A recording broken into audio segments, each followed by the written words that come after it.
1 Samuel au chapitre 17. Les Philistins réunirent leur armée pour faire la guerre et ils se rassemblèrent à Soko qui appartient à Juda.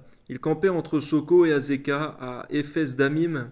Saül et les hommes d'Israël se rassemblèrent aussi. Ils campèrent dans la vallée des Térébintes et ils se mirent en ordre de bataille contre les Philistins. Les Philistins étaient vers la montagne d'un côté et Israël était vers la montagne de l'autre côté. La vallée les séparait. Un homme sortit alors du camp des Philistins et s'avança contre les deux armées. Il se nommait Goliath, il était de Gath. Il avait une taille de 6 coudées et un empan, c'est-à-dire 2,90 m. Sur sa tête était un casque d'airain, et il portait une cuirasse à écailles du poids de 5000 cycles d'airain.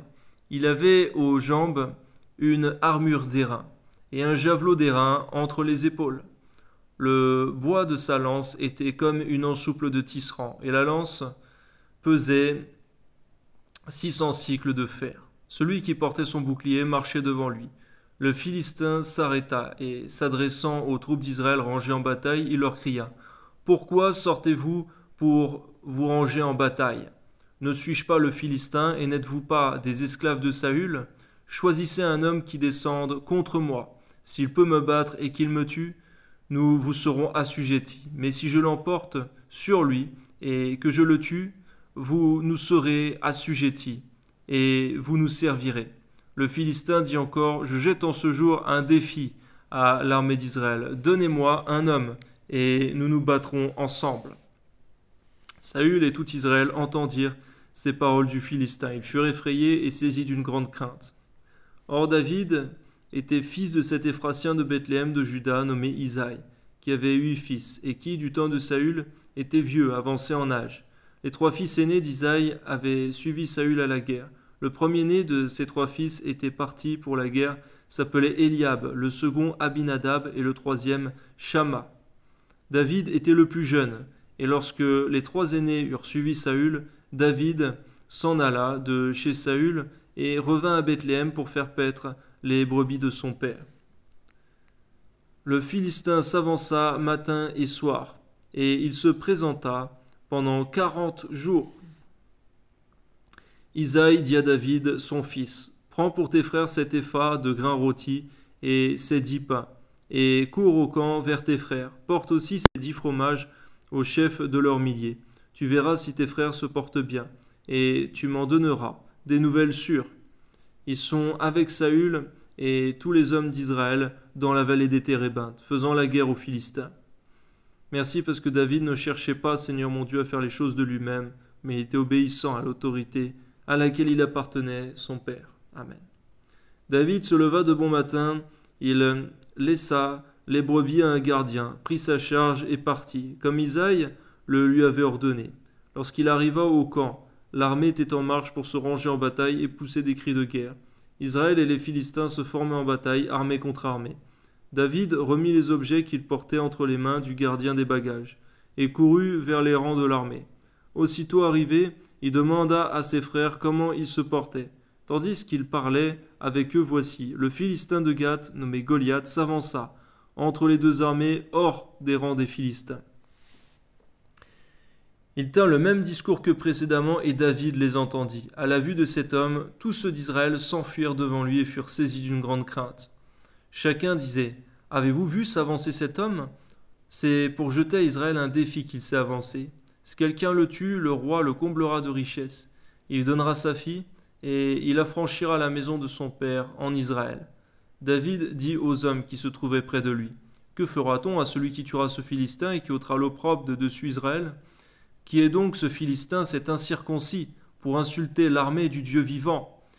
Seigneur, lorsque nous entendons, Seigneur, quelques personnes mal parler de toi, du nom de Jésus, Seigneur mon Dieu, eh bien donne-nous de le réprimer, Seigneur mon Dieu, avec respect mais avec autorité, Seigneur, de ne pas laisser faire cela avec crainte. Amen. Le peuple, répétant les mêmes choses, lui dit : « C'est ainsi que l'on fera celui qui le tuera. » Eliab, son frère aîné, qu'il avait entendu parler à ses hommes, fut enflammé de colère contre David. Garde-nous de toute jalousie, Seigneur, comme l'a eu le frère de David. Amen. Et il dit : « Pourquoi es-tu descendu et à qui as-tu laissé ce peuple de brebis ? As-tu laissé ce peu de brebis dans le désert ? Je connais ton orgueil et la malice de ton cœur. » C'est pour voir la bataille que tu es descendu. Garde-nous d'une telle méchanceté, Seigneur. Amen. David répondit, qu'ai-je donc fait? Ne puis-je pas parler ainsi? Et il se détourna de lui pour s'adresser à un autre. Et il fit les mêmes questions. Le peuple lui répondit comme la première fois. Lorsqu'on eut entendu les paroles prononcées par David, on les répéta devant Saül, qui le fit chercher. David dit à Saül, que personne ne se décourage à cause de ce Philistin. Ton serviteur ira se battre avec lui. Saül dit à David, tu ne peux pas aller te battre avec ce Philistin, car tu es un enfant, et il est un homme de guerre dès sa jeunesse. David dit à Saül, ton serviteur faisait paître les brebis de son père.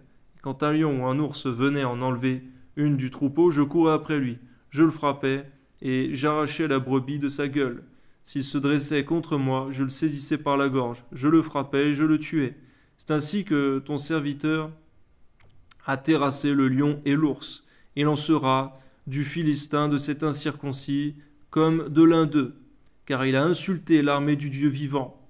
David dit encore, l'Éternel qui m'a délivré de la griffe du lion et de la patte de l'ours me délivrera aussi de la main de ce Philistin. Et Saül dit à David, va, et que l'Éternel soit avec toi. Alléluia. Donne-nous, Seigneur, la même foi en toi, Seigneur mon Dieu, la même consécration que David avait, Seigneur. Amen. Saül fit mettre ses vêtements à David, il plaça sur sa tête un casque d'airain et le revêtit d'une cuirasse. David ceignit l'épée de Saül par-dessus ses habits et voulut marcher, car il n'avait pas encore essayé. Mais il dit à Saül, je ne puis pas marcher avec cette armure. Je n'y suis pas accoutumé. Et il s'en débarrassa. Il prit en main son bâton, choisit dans le torrent 5 pierres polies, et les mit dans sa gibecière de berger et dans sa poche. Puis, sa fronde à la main, il s'avança contre le Philistin. Le Philistin s'approcha peu à peu de David, et l'homme qui portait son bouclier marchait devant lui. Le Philistin regarda, et lorsqu'il aperçut David, il le méprisa, ne voyant en lui qu'un enfant, blond et d'une belle figure. Pourquoi, Seigneur, l'apôtre Paul a dit à Timothée que personne ne méprise ta jeunesse? Permets-nous non pas de juger, Seigneur, à l'apparence d'un homme, Seigneur mon Dieu, fût-il jeune, petit ou chétif, Seigneur, mais donne-nous de regarder au cœur, Seigneur, à la vie de consécration que toi tu donnes. Amen. Le Philistin dit à David, suis-je un chien pour que tu viennes à moi avec des bâtons? Et après l'avoir maudit par ses dieux, il ajouta, viens vers moi, et je te donnerai ta chair aux oiseaux du ciel et aux bêtes des champs. David dit aux Philistins, tu marches contre moi avec l'épée, la lance et le javelot, et moi, je marche contre toi au nom de l'Éternel des armées, du Dieu de l'armée d'Israël que tu as insulté. Aujourd'hui, l'Éternel te livrera entre mes mains. Je t'abattrai, je te couperai la tête. Aujourd'hui, je donnerai les cadavres du camp des Philistins aux oiseaux du ciel et aux animaux de la terre. Et toute la terre saura qu'Israël a un Dieu. Et toute cette multitude saura que ce n'est ni par l'épée ni par la lance que l'Éternel sauve. Amen. Car la victoire appartient à l'Éternel, et il vous livre entre nos mains. Aussitôt que le Philistin se mit en mouvement pour marcher au-devant de David, David courut sur le champ de bataille à la rencontre du Philistin. Alléluia. Il mit la main dans sa gibecière, il prit une pierre et la plaça dans sa fronde, il frappa le Philistin au front, et la pierre s'enfonça dans le front du Philistin, qui tomba le visage contre terre. Ainsi, avec une fronde et une pierre, David fut plus fort que le Philistin. Il le terrassa et lui ôta la vie, sans avoir d'épée à la main. Il courut, s'arrêta près du Philistin, se saisit de son épée, qu'il tira du fourreau, le tua et lui coupa la tête. Les Philistins, voyant que leur héros était mort, prirent la fuite, et les hommes d'Israël et de Juda poussèrent des cris, et allèrent à la poursuite des Philistins, jusque dans la vallée et jusqu'aux portes d'Écron. Les Philistins, blessés à mort, tombèrent dans le chemin de Charaïm, jusqu'à Gath et jusqu'à Écron. Et les enfants d'Israël revinrent à la poursuite des Philistins et pillèrent leur camp. David prit la tête du Philistin et la porta à Jérusalem, et il mit dans sa tente les armes du Philistin. Lorsque Saül avait vu David marcher à la rencontre du Philistin, il dit à Abner, chef de l'armée, « De qui ce jeune homme est-il fils, Abner ?» Abner répondit, « Aussi vrai que ton âme est vivante, ô roi, je l'ignore. Informe-toi donc de qui ce jeune homme est fils, dit le roi. » Et quand David fut de retour, après avoir tué le Philistin, Abner le prit et le mena devant Saül. David avait à la main la tête du Philistin, alléluia. Saül lui dit, « De qui es-tu fils, jeune homme » Et David répondit, « Je suis fils de ton serviteur Isaïe, Bethlémite. Amen. »